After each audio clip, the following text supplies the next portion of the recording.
It needed to be written. So tell me, Yes. what is your overall conclusion? Are you now convinced, Sharri, as I am, that the most likely scenario is that COVID-19 escaped from this lab in Wuhan? Dan, I took a really deep dive into this, like you have. I've interviewed Wuhan whistleblowers, Chinese defectors who are now in the West, intelligence officials, government officials, and scientists. And what I've done in this book is put all of the evidence that I've been able to uncover out there in a very readable narrative format. So people can read firsthand from the scientists who were censored, who had their research blocked from publication, even though they're credible scientists, not political, and they were questioning a natural origin. Journals were refusing to publish it. I've spoken to, or I present the accounts of Wuhan whistleblowers who said that classrooms were shutting down because of infected students with the coronavirus as early as November 2019. And then I lay out the evidence that the virus might have leaked from the Wuhan Institute of Virology in September 2019. And there's a lot of evidence that I've been able to uncover that suggests the Wuhan Institute of Virology did become aware that there'd been a problem on the 12th of September 2019, and a cover-up begins from that early point, months before we found out that there was an outbreak. I mean, it's just appalling because we know that that cover-up actually even resulted in the deaths of doctors, Yes. whistleblowing doctors in Wuhan. But the thing that shocks me, Sharri, is we knew all of that. We knew that back in February, yet the official narrative that was accepted by the mainstream media, that was accepted by the World Health Organization, that was accepted by the Lancet, that was accepted by liberal politicians all over the world, was that actually, no, China didn't create this. They didn't leak it. There was animal transmission. Why do you think that was? Because I know you've spoken to, well, you've spoken to the very, very senior folk in the White House about this as well. So why do you think the political establishment was so prepared to accept that official narrative? Yeah. I mean, as part of my investigation, you're right. I spoke to everyone from President Trump, Secretary of State Mike Pompeo, John Ratcliffe, who was the director of national intelligence. He oversaw the 18 intelligence agencies in the community, in the intelligence community, and your former head of MI6, Sir Richard Dearlove, as well, among many other people. And they all say that this was ultimately Chinese disinformation. It is extraordinary that the narrative of the world's largest authoritarian regime took hold and became the prominent narrative throughout the whole of 2020. And it wasn't until May 2021, when Joe Biden got in the White House, he looked at the same intelligence that Mike Pompeo and Trump had been looking at, and he said, hey, there is something to see here. And he asked for the community to do another 90-day review or probe into this issue. So it is important to go back and look, and I have done that, at why this Chinese narrative took hold. And you'd have to go, and it begins with the Lancet letter, begins with the letter that was published in the Lancet early last year, that we only later found out was drafted and organized by Peter Daszak. He's a scientist who had been working with the Wuhan Institute of Virology for 15 years. He'd also been giving funding subgrants from the NIH in America through to this lab. And that letter in the Lancet said that it was almost certainly a natural virus. And they used the word conspiracy to suggest that it could have been a laboratory leak. And so we all thought there was a scientific consensus. In fact, there was no scientific consensus. It was just that scientists who had a different opinion were being blocked from these medical journals. And the ones that were brave enough to speak out, many weren't, because they felt that should they speak out in this issue, they would be furthering or seen to be supporting Trump, which was something they weren't prepared to do or didn't want to do. So it has taken a long time to unpick this cover-up and unravel how this has just been Chinese disinformation from the start. No, you're completely right, and that political angle is so important, and I think it absolutely coloured a lot of the reporting, A lot of the political reaction certainly completely influenced the behaviour of the World Health Organization, which is very much in the tank for China. And what's also so fascinating, Sharon, I know you look closely into this too, is the Institute of Virology in Wuhan itself, because a whole load of these very dangerous experiments that they were conducting, partly, by the way, with funding from the US, weren't conducted with the level of safety standards that we would expect in the UK, in the US. And that is so disturbing too. And that could still be going on, right? Well, it is still going on. And what's worse, not only were there questionable safety standards, and we know this because there have been warnings as far back as the US officials who visited the lab in 2018, and they spoke to Wuhan Institute of Virology senior staff who said that they had a lack of trained technicians. The Washington Post, Josh Rogan uncovered those cables early last year.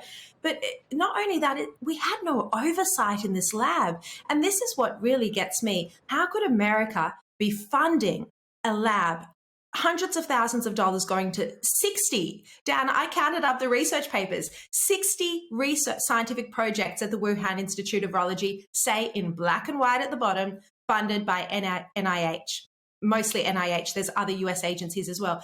How could they have been funding 60 scientific projects, many risky and involving coronaviruses, when you have no oversight of the lab? And we've seen that. There's no transparency. We still can't get access to the lab in the West to do any investigation. We can't get access to their virus database that was pulled offline on the 12th of September 2019. They've never made it available, ever. This is such a crucial piece of evidence. Their virus database with 22,000, the details of 22,000 viruses. This is what we need to know, including it has a section on unpublished viruses. Absolutely. And we can't get access to this. No, I mean, no, we can't. The World Health Organization, which has been pathetic through this whole thing, has not demanded access to it either. And the whole issue is, if it wasn't for this cover-up, maybe the virus could have been contained. And I think the Chinese Communist government is responsible for millions of deaths around the world. We're not angry enough about that. We're not talking enough about it. And that's why it's so important for journalists like you to expose what really went on. But look, Sharri, I want to bring in my superstar panel, who I know have lots to ask you as well. Let me introduce you. It's the former editor of the Daily Star, Dawn Neeson, the Conservative commentator Calvin Robinson, and the former Liberal Democrat MP Lembek Opik. Calvin, let me start with you. What do you want to pick up with Sharri? Firstly, Sharri, thank you very much for what you're doing, because it's criminal what's going on, and thank you for uncovering it. I read today that there were massive PCR purchases in the summer of 2019 in Wuhan, which leads us to suggest that it might have been going on for longer than we thought. But if Fauci is compromised and 26 of these 27 Lancet scientists are compromised, are we ever going to get an independent inquiry? Will we ever discover the truth? This is the problem that the World Health Organization, the international community keeps turning to the World Health Organization to lead these investigations into the origin of COVID-19. I mean, what do they say? It's insanity when you repeat the same thing multiple times expecting a different outcome.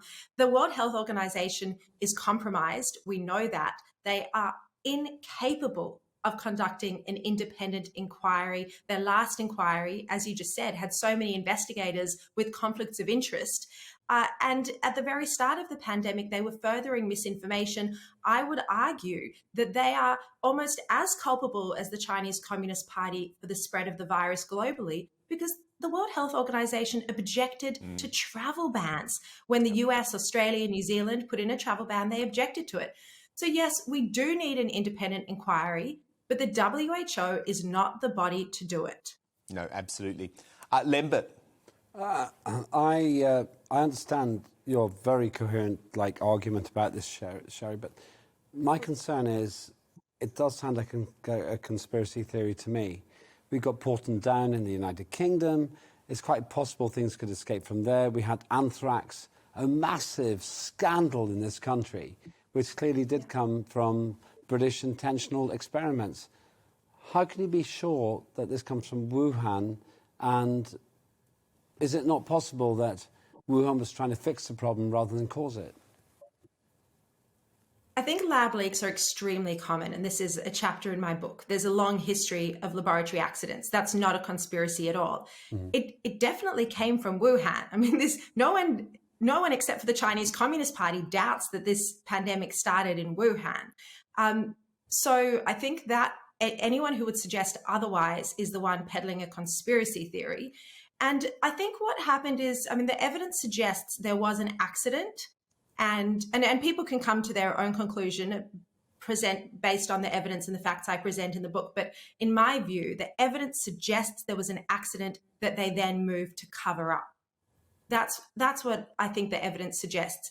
And this is part of the way the Communist Party behaves. Instead of admitting to World Health Organizations there was an outbreak, they moved to cover it up, which leads to the question, why are we funding this research? Why does this international collaboration into the riskiest fields of research gain a function? So hotly contested, it was banned by the Obama administration in 2014, only lifted by the Trump administration, unbeknownst to President Trump, because I asked him, Fauci lifted it. You know, we shouldn't be funding this type of research in a lab. We don't have oversight. Could I just ask you, what was the nature of that accident? Well, we don't know exactly what happened, but we can see that the virus database was pulled offline on the 12th of September 2019. We know that, and this is information tenders I uncovered for my book, that same day they went on a spending spree, spending $500,000 to beef up their security, both CCTV and security guards. They bought a new medical air incinerator. Then in October, two things happened. There was a communications blackout at the Wuhan Institute of Virology, consistent with all of the staff having to leave the facility for a sterilization. And that same month, John Ratcliffe, the former head of Director of National Intelligence, told me that same month was when workers at the Wuhan Institute of Virology fell sick with COVID-like symptoms. He says it's almost certainly COVID. No, I used to be a member of Parliament here in the UK.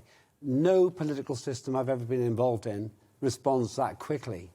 You're saying it's the same day. I just don't believe that could happen. Well, no, but we don't know when. I'm saying we don't know when the accident happened exactly. Exactly. That's when they became aware. That's when I believe they became aware of it. And there's lots of theories. There's the cave. There's loads of theories about exactly how it escaped. And that's what we want to know, and that's what we need to know. But they refuse to release the information. Dawn Neeson. Yes. Yeah, just Sharri, echo Calvin's thanks for what you're doing. It's incredibly brave work, and that's what I'd like to ask you. I've fallen foul of the Chinese authorities myself and been escorted out of the country on the first plane available, and it wasn't pleasant. I just want to ask you personally, have you felt threatened in any way during your investigation because you were getting maybe a bit too close to the truth? Good question.